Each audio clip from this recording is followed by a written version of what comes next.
ಈ ಕಿಲಾಡಿ ಮನು ಪ್ರಕರಣ ಮಾತ್ರ ಬೇರೆ ಬೇರೆ ರೀತಿಯಾದಂಥ ಆಯಾಮಗಳನ್ನು ಪಡ್ಕೊಳ್ತಾ ಇದೆ. ನಿನ್ನೆ ಒಂದು ರೀತಿಯಾಗಿ ಕಾಣಿಸಿಕೊಳ್ತು, ಇವತ್ತು ಇನ್ನೊಂದು ರೀತಿಯಾಗಿ ಕಾಣಿಸಿಕೊಳ್ತಾ ಇದೆ. ನಿನ್ನೆ ಹೇಳಿಕೆಯನ್ನ ಕೊಟ್ಟಂತಹ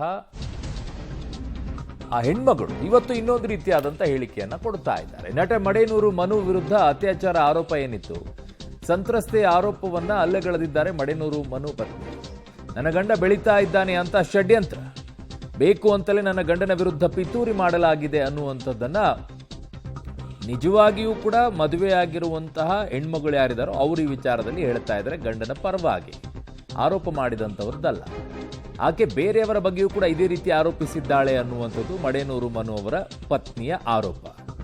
ಅವರಿಬ್ಬರ ಸಂಬಂಧದ ಬಗ್ಗೆ ನನಗೇನೂ ಗೊತ್ತಿಲ್ಲ, ಸಂತ್ರಸ್ತೆಯ ಆರೋಪವನ್ನ ಮಡೇನೂರು ಮನು ಪತ್ನಿ ಅಲ್ಲಗಳೆದಿದ್ದಾರೆ. ಮೊದಲನೆಯ ಪತ್ನಿ ಯಾಕೆ ಅಂತಂದ್ರೆ ಇಲ್ಲಿ ಹೇಳ್ತಾ ಇರುವಂಥದ್ದು, ನನಗೆ ಗೊತ್ತಿಲ್ಲದೆ ನಂಗೆ ತಾಳಿ ಕಟ್ಬಿಟ್ಟಿದ್ದಾರೆ ಕಣ್ಣು ಮುಚ್ಕೋ ಅಂತ ಹೇಳ್ಬಿಟ್ಟು, ಏನೋ ಸರ್ಪ್ರೈಸ್ ಅಂತ ಹೇಳ್ಬಿಟ್ಟು ನನಗೂ ತಾಳಿ ಕಟ್ಬಿಟ್ಟಿದ್ದಾರೆ ಅಂತ ಹೇಳಿ ಯಾರು ಅತ್ಯಾಚಾರ ಆರೋಪ ಮಾಡಿದ್ರು ಅವರು ಕೂಡ ಹೇಳ್ಕೊಂಡಿದ್ರು. ಹಾಗಾಗಿ ಮೊದಲನೇ ಪತ್ನಿ ಈಗ ಹೇಳ್ತಾ ಇರುವಂಥದ್ದು ಅದೆಲ್ಲವೂ ಕೂಡ ಸುಳ್ಳು, ಬೆಳೀತಾ ಇದ್ದಾನೆ ಅಂತ ಹೇಳಿ ಯಾರೋ ಈ ರೀತಿಯಾಗಿ ಷಡ್ಯಂತ್ರ ಮಾಡಿದ್ದಾರೆ ಅನ್ನೋ ಆರೋಪ ಮಡೇನೂರು ಮನು ಅವರ ಪತ್ನಿಯ ಆರೋಪ. ನನಗೂ ದುಃಖ ಇದೆ ಸರ್. 3 ವರ್ಷ ಕಷ್ಟಪಟ್ಟು ಒಂದು ಬಾಡಿ ಬಿಲ್ಡಿಂಗ್ ಮಾಡಿ, ಎಷ್ಟು ಕಷ್ಟ ಅಂದ್ರೆ ನಿಮಗೂ ಗೊತ್ತಾ ಸರ್. 6 ತಿಂಗಳಿಗೆ ಹೆಂಗೆ ಸರ್ ಬಾಡಿ ಬಿಲ್ಡಿಂಗ್ ಮಾಡೋಕ್ಕಾಗುತ್ತೆ? ಅದಕ್ಕೆಲ್ಲ ಶ್ರಮ ಪಟ್ಟು ಹಿಂಗೆ ಆಗಬೇಕು, ನಾನು ದೊಡ್ಡ ಮಟ್ಟದಲ್ಲಿ ಬೆಳಿಬೇಕು ಅನ್ನೋದಕ್ಕೆ ಬಂದು ನಿಂತರು ಸರ್. ಇವರು ಇಂಥ ಟೈಮಲ್ಲಿ ನನ್ನ ಗಂಡ ಇಲ್ಲ ಸರ್. ನನಗೂ ದುಃಖ ಇದೆ. ಇಷ್ಟೊಂದೆಲ್ಲ ಕಷ್ಟಪಟ್ಟು 3 ವರ್ಷದಿಂದ ಮಾಡಿ ಅವ್ನು ಥಿಯೇಟ್ರಿಗೆ ಬಂದು ನೋಡಿಲ್ಲ ಅಂದಾಗ ನನಗೂ ಫೀಲ್ ಆಗ್ತಿದೆ ಸರ್. ಸರ್ ಒಂದು ಪ್ರೋಗ್ರಾಮಿಗೆ ಹೋಗ್ತಾ ಇದ್ರು ಬರ್ತಾ ಇದ್ರು ಅಂದ್ರೆ ಕ್ಲೋಸ್ ಫ್ರೆಂಡ್ಶಿಪ್ಪಲ್ಲೇ ಇರ್ತಾರಲ್ವ ಸರ್. ಈಗ ಇವನು ಒಬ್ಬ ಇದು ಮಾಡಿದ್ದಾರೆ ಅಂದ್ರೆ ಕರ್ಕೊಂಡು ಹೋಗೋದು ಕರ್ಕೊಬರೋದು. ಯಾಕೆಂದ್ರೆ ನಾನೊಬ್ಳು ಹೆಣ್ಮಗಳು ಸರ್. ಈ ಒಂದು ಹೆಣ್ಮಗಳನ್ನ ಎಷ್ಟು ಕೇರ್ ಕರ್ಕೊಂಡು ಹೋಗಿರ್ತೀವಿ ಅಷ್ಟೇ ಕೇರ್ ಆಗ್ತಾನು. ಮನೆ ಹತ್ರ ಬಿಡೋದು ಜವಾಬ್ದಾರಿ, ಕರ್ಕೊಂಡು ಹೋಗೋದು ಇರುತ್ತಲ್ವ ಸರ್. ಕರ್ಕೊಂಡೋಗಿ ಕರ್ಕೊಬರೋದು ಮಾಡ್ತಾ ಇದ್ರು ಸರ್.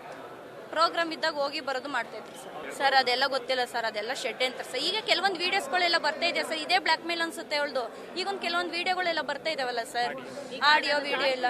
ಇಲ್ಲ ಮೇಡಮ್, ನಾನು ಯಾವ್ದನ್ನೂ ನೋಡಿರ್ಲಿಲ್ಲ. ಇದೆಲ್ಲ ಷಡ್ಯಂತ್ರ ಮೇಡಮ್. ಈಗಲೇ ಯಾಕೆ ಫಿಲಮ್ ಒಬ್ಬ ವ್ಯಕ್ತಿ ಬೆಳೀತಾವನೆ, ಅವ್ರು ಏನಂತ ಹೇಳ್ತಿದ್ದಾರೆ, ಕ್ಲೋಸ್ ಫ್ರೆಂಡು ಬೆಳಿ ಮಚ್ಚ ಅಂತ ಹೇಳಿದಾರೆ. ಈ ಬೆಳೆಯೋ ಟೈಮಲ್ಲಿ ಯಾಕೆ ತುಡಿಯಕ್ಕೆ ಬಂದ್ರು ಅವರು? ಇದೆಲ್ಲ ಮುಗಿದ ಮೇಲೂ ಬರ್ಬೋದಾಗಿತ್ತು. ಇಲ್ಲ ಅಷ್ಟು ವರ್ಷದಿಂದಲ್ವೇ ರಿಲೇಶನ್ಶಿಪ್ ಇರೋರು, ಮುಂಚೆನೆ ಕೊಡ್ಬೋದಾಗಿತ್ತು. ಈ ಸಿನಿಮಾಗೋಸ್ಕರನೇ ತಾನು ಇವರೆಲ್ಲ ಷಡ್ಯಂತ್ರ ಮಾಡಿ ಹಿಂಗೆ ಬಂದಿರೋದು.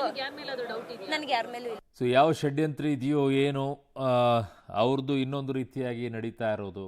ಅವ್ರು ಇಷ್ಟು ದಿನಗಳು ಅವ್ರು ಕೇಳ್ತಾ ಇರುವಂಥದ್ದು ಕರೆಕ್ಟ್ ಆಗಿದೆ. ಇಷ್ಟು ದಿನ ಇದ್ದಂಥ ರಿಲೇಷನ್ಶಿಪ್ನಲ್ಲಿ ಯಾವುದೇ ರೀತಿಯ ಸಮಸ್ಯೆ ಇಲ್ಲದೆ ಇರುವಂಥದ್ದು ಈಗ ಏಕಾಏಕಿ ಯಾಕೆ ಬಂತು, ಈಗ ಅದು ಅತ್ಯಾಚಾರ ಹೆಂಗಾಗುತ್ತೆ ಅನ್ನುವಂಥದ್ದು ಇವರ ಆಕ್ಷೇಪ. ಇದು ಬೆಳೆಯುತ್ತಾ ಇರೋದಕ್ಕೇನೆ ಅವ್ರನ್ನ ತುಳಿಯುವಂಥ ಪ್ರಯತ್ನವನ್ನು ಈ ಷಡ್ಯಂತ್ರದ ಮೂಲಕವಾಗಿ ಮಾಡಲಾಗ್ತಾ ಇದೆ ಅನ್ನುವಂಥ ಆರೋಪವನ್ನು ಮಡೇನೂರು ಮನು ಅವರ ಪತ್ನಿ ಮಾಡ್ತಾ ಇರೋದು.